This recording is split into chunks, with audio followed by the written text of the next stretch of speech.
Well, it's the UN Global Compact celebrated its 10th anniversary last year.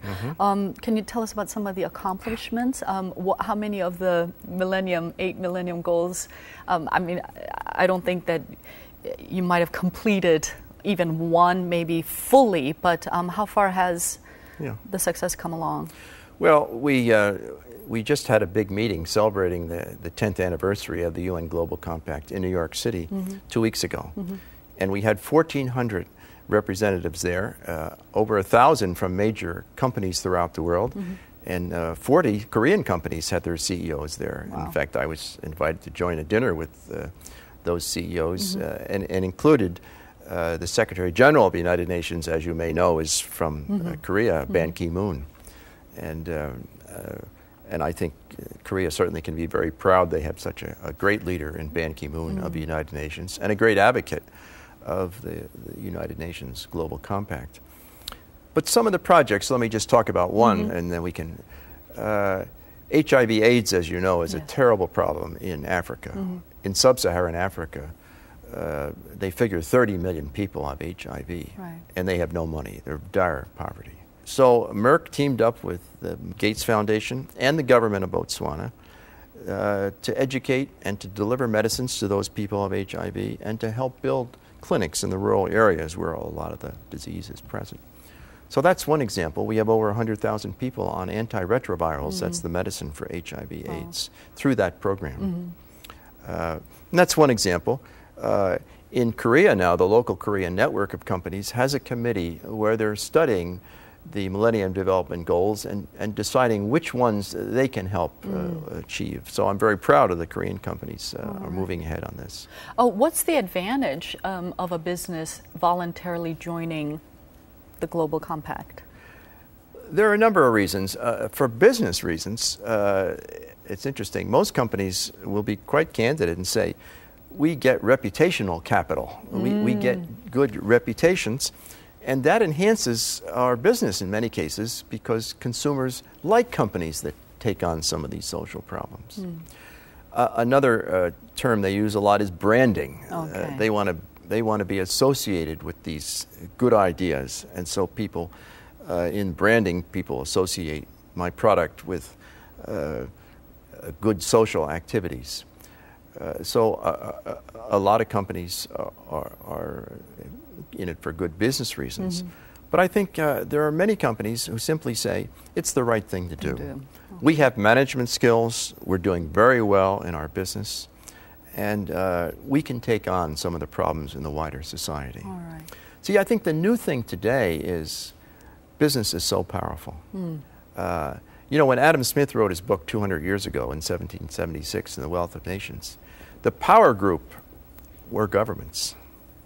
It was Yes, I see what you mean. But today, business is really has most of the power in the world. I mean, if you look at the annual budget of some of the big companies, take some of the largest companies here in this country or in the United States, those budgets are greater than 90% of the nation states of the world. So you're saying that unlike 200 or 300 years ago, businesses have a much greater social responsibility, and that is sort of the new face of the 21st century business? Yeah, I think most people in ethics, certainly I argue, where there is power, there is also responsibility.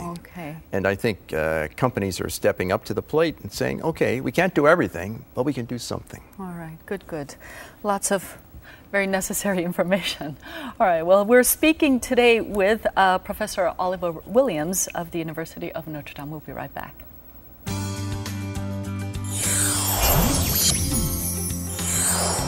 Coming up next, find out how ethics and human rights affect economy. Heart to Heart. Today we are joined by Professor Oliver Williams from University of Notre Dame. Well, how does all of that affect the economy? How does ethics affect the economy, or doesn't it? It must. Well, I think I certainly have argued in developing countries, it's important to be known to be corruption-free or very low corruption, because then you get investors who are interested in coming in. If a potential investor looks over your country and says, this is such a dishonest country that, corruption means an additional 20% tax. Okay. Everybody has their hands in our pockets. You're not going to get too many investors, and unfortunately this would be the case with some African countries like Kenya. Okay. But a country like Singapore, which is corruption-free, gets a lot of investment because people know that their money is going to be theirs. Well, the UN Global Compact sponsored the 2010 Leaders Summit this past June. Mm-hmm. Tell us about that. Well, as I mentioned earlier, it was a great occasion. We had 1,400 people there. We had targeted 1,000, but we had over 1,000 major business leaders, and we had key NGOs, non-government organizations, sent representatives, groups like Oxfam and Human Rights Watch and environmental groups are members of the Global Compact as well, although most members are businesses. And really what we talked about at that meeting was, what's our vision for the next 10 years? Yeah. So it was really kind of a pep talk, if you will. A homework giving session. That's right. Okay. Well, what kind of homework do you think Korea could take on, the businesses or the people who have joined the Global Compact? Well, they have 2 study committees currently in the Korean network. One is to look at the MGDs, the Millennium Development Goals, and to see how Korean companies might be able to advance them in Asia and take on some projects. Maybe even in Korea. And for example, they might work with some of the poor and advance, upgrade education in some of the poor rural areas in Korea. Or they might go to Vietnam, where there's an awful lot of very poor people, and try to upgrade the infrastructure or the hospitals. And then the second committee that's in the Korean local network is to look at human rights and to see how they might be better advanced in Asia, particularly. Having overseen the Global Compact, what were some of your major successes as you've seen it, or what are the largest problems that you're still facing today, do you think? I would say the major success is the fact that we have so many companies that have joined in the last 10 years. As I say, over 6,000. We started with 40. Nobody ever dreamed it would be that successful so quickly. And the fact that so many of these companies have taken on projects in the wider society to advance the Millennium Development Goals. Okay. I think the biggest problem we face is in the area of human rights. Was in the Sudan, where PetroChina buys most of the oil and pays that money to the government of Sudan. And Sudan uses a lot of that money to buy armaments to repress their own people in the Darfur area in particular. And so there's been a great outcry from many of the NGOs that I hear from, saying, how can you allow PetroChina to be in the Global Compact? Because they are complicit in human rights. They're not directly, but they're supplying the money which pays for the arms. And of course, our position is, let's sit down and talk to PetroChina, to some of the Chinese officials and the Sudanese officials, and try to persuade PetroChina to use their leverage to influence the Sudanese government, not to use the money that way. And we've been relatively successful. We have made some headway. China is saying, yes, we are becoming a world power. We do have to use some of our leverage to advance human rights. Right. And that's new. Okay. And I think quite an advance. Yes. Well, how do you keep anybody honest?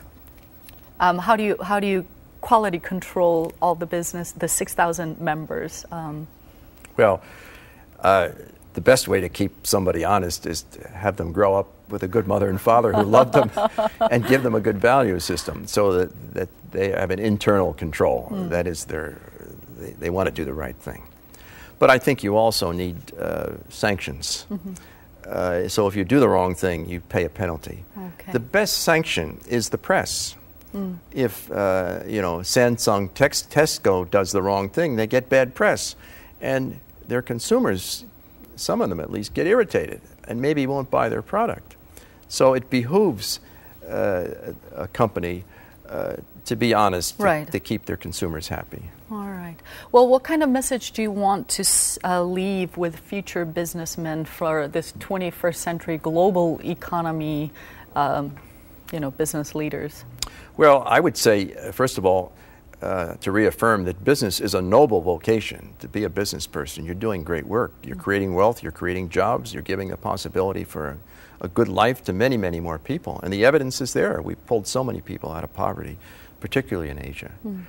But the second thing is you have to remind business they have immense power. And where there's power, there's responsibility. Okay. And so they ought to take on some of the problems in the wider society.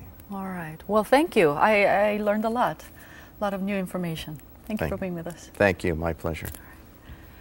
Well, you can rewatch this episode with Professor Oliver Williams and learn more about the UN Global Compact. Thank you for being with us. We'll see you next time. Bye-bye.